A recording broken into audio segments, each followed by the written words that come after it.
और ले करके फल अपने घर की तरफ भगा, दौड़ता हुआ जा रहा है। अब मोहल्ले वाले गांव वाले देख रहे हैं, महाराज क्या हुआ? बोले अभी थोड़ी देर बाद बताऊंगा। जिसने बोझा महाराज दौड़ते हुए क्यों जा रहे हो? बोले थोड़ी देर बाद बताऊंगा।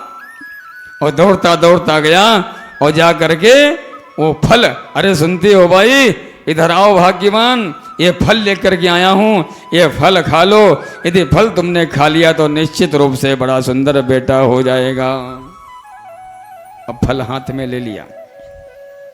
अब नाम ही श्रीमती धुंधली देवी, क्योंकि बड़ी तर्क वितर्क करती, कोई भी कार्य एक कहने पर नहीं करती। फल हाथ में ले लिया, देख रही, महाराज आप रख दो, मैं भी स्नान वगैरह करके पवित्र होकर के पूजा पाठ करके मैं उस फल को प्रसाद को पालूंगी। अब ब्राह्मण बड़े सीधे, वो कहते हैं कि मेरी पत्नी पूजा पाठ करती है भाई, स्नान करके खाएगी। अब फल लिए बैठी, खाऊं कि ना खाऊं? अरे न जाने मेरे पर कौन सा तंत्र मंत्र टोना टोटका चल रहा है, क्या मंत्र पढ़वा करके लाए हूं और मैं इस फल को खा लूं? मैं इनकी तरह सीधी सादी थोड़ा हूं। अरे मैं बड़ा सोच समझ के काम करती हूँ, इनको तो बड़े सीधे हैं, कोई कुछ दे दे वहीं खा जाते हैं, उसकी बात को मान लेते हैं, मैं ऐसे नहीं मानने वाली। अब वो फल लिए बैठी हुई थी, खाऊं या ना खाऊं। इतने में क्या हुआ कि पड़ोसन आ गई, और जैसे ही पड़ोसन आई तो धुंधली ने कहा बहन राम राम। बोले राम राम। अरे तू आई, मेरा एक समाधान कर दे। बोले बता भाई क्या समाधान? ये बताओ, ये आज हमारे पतिदेव कहीं गए हुए थे, किसी महात्मा ने इन्हें एक फल दिया है और कहा ये खा लो तुम्हारे बेटा हो जाएगा। तो बोले फल खा ले, क्या बात है? अरे फल खाने से कहीं बेटा होता है? पड़ोसन ने कहा कि देख भाई, संत का आशीर्वाद है, संत का प्रसाद है, इसको खा लोगे, अगर विश्वास होगा तो बेटा हो ही जाएगा। बोले मैं फल तो खा लूंगी, लेकिन ये बताओ कि अगर हमने फल खा लिया, गर्भ ठहर गया, पेट बढ़ गया, तो मेरा भोजन कम नहीं पड़ जाएगा?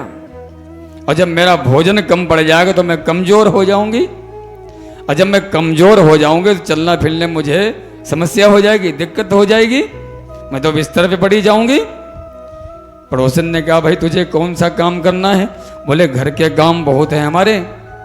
बोले एक काम कर, जब तेरा पेट बढ़ जाएगा तो गर्भवती हो जाएगी तो तू आराम करना, और जब बुआ होती ना, बच्चे की जो बुआ होती है उसको तो बधाई देनी पड़ती है भाई, 4-5 महीने उस पहले उसे बुला लो, घर में खूब काम करवाओ, और जब वो बुआ बन जाए तो उसे बधाई दो, और बधाई दे करके महाराज विदा करो।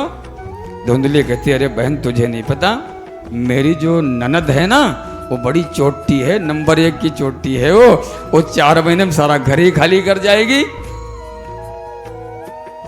लेकिन ये पर तो कहती तो मैं फल खा ही लेती हूं, इसे अच्छा नौकर रख लूंगा, नौकर से काम करवा लूंगी।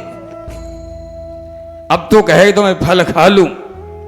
अच्छा एक बात बहन और बता दे, मैंने सुना है कि गर्भवती स्त्री ज्यादा चल फिर नहीं सकती। पड़ोसन ने कहा तुझे कहाँ चलना फिरना है?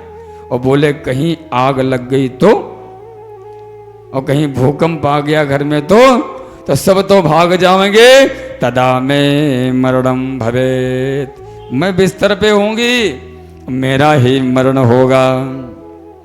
पड़ोसन ने कहा भाई तुझे फल खाना तो खा ले, नाटक क्यों बना रही? अच्छा बहन एक बात और बता दे। बोले क्या? मैंने सुना है कि सुखदेव जी महाराज माता के गर्भ में 12 वर्ष तक रहे थे। पड़ोसन ने कहा बहन सुना तो मैंने भी है, इतना तो मुझे पता है। धुंधली बोले हे भगवान, मेरा गर्भ कहीं 2-4 साल ही रह गया तो मेरा तो नाम सत्य ही हो जाएगा, इसलिए मैं ये फल खाऊंगी ही नहीं। पड़ोसन ने कहा तू खाए या भाड़ में जाए, मैं तो चलती हूं। अब उसे समझा करके पड़ोसन तो चली गई। पति देवताए शाम को हाँ देवी फल खा लिया?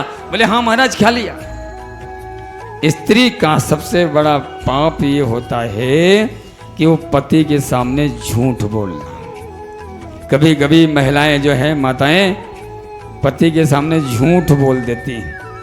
अरे सत्य है गलत है जो भी है, आप सच बता दो कि ऐसा नहीं, ये कार्य ऐसा है।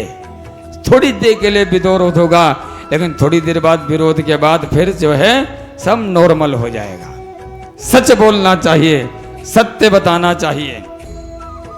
धुंधुली ने कहा कि महाराज मैंने फल खा लिया था। अब आत्मदेव जी महाराज बड़े प्रसन्न, मोहल्ले में जाकर के हल्ला मचाने लगे कि देखना भाई। पड़ोसियों ने कहा क्या देखें? बोले महाराज आज के 9 महीने बाद मेरे घर में भी किलकारियां गूंजेंगे, देखना मेरे घर में भी संतान आएगी। पूरे गांव में ढिढोरा पीटते घूमने लगे। इधर धुंधुली जब फल लिए बैठी, खाऊं या ना खाऊं, खाऊं या ना खाऊं, अब क्या करूं?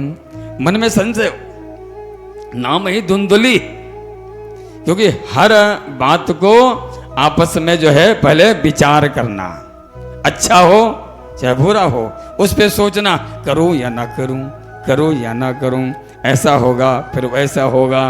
वो आजकल तो महाराज धुंधुली तो लगभग सब जगह ही हो मिलती। और इतने में क्या हुआ कि उसकी छोटी बहन आ गई। और जब उसकी छोटी बहन आई, उसने किया बहन राम राम। धुंधुली ने कहा कि बहन तू ठीक समय पे आई है, एक जो है मेरा समाधान कर दे। बहन ने कहा बता बहन क्या समाधान करना है?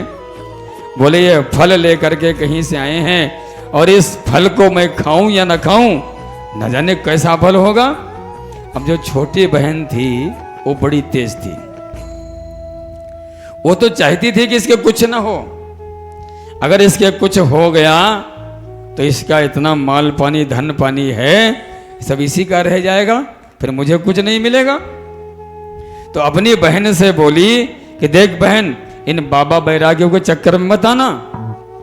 अरे फल खाने से कहीं कोई बेटा होता है क्या? बोले क्यों? बोले तुझे अगर इतना विश्वास है ना, अगर विश्वास है तुझे फल खाने से बेटा हो जाता है तो इस फल का प्रयोग कर। बोले क्या? बोले तेरे घर में जो बरसों से गैया भैया बंधी है, इसे को कभी बच्चा नहीं हुआ, तो इस गाय को खिला के देख लेना। धुंधुली ने कहा कि बहन हो तो तेरे जैसी। देख एक क्षण में निर्णय कर दिया तेने, और अपने ही सामने वो फल गौ माता को खिला दिया। अब बहन मैंने फल तो खिला दिया, बोल। बोले देख इस समय मैं गर्भवती हूं, और मैं जब मेरे कोई बेटा बेटी होगी, संतान होगी, तो मैं तुझे संतान दे दूंगी। और एक काम करना, तो अपने पति से मेरे पति को धन दिलवा देना, क्योंकि मेरे पति को अगर धन मिल जाएगा तो उनका मुख बंद हो जाएगा, और तू गर्भवती होने का नाटक करती रहे। और इधर मैं घर में नाटक करूं कि मेरे बेटा हुआ था, 6 महीने बाद मर गया, और उसके बाद जो है मैं तेरे बेटे का आकर के लालन पालन कर दूंगी। अब धुंधुली ने घर में गर्भवती होने का नाटक प्रारंभ कर दिया। और महाराज आत्मदेव से, महाराज मुझे बड़ा फायदा हो रहा है, बड़ा आराम हो रहा है। और आत्मदेव जी महाराज बड़े प्रसन्न मुद्रा में घूमते हैं।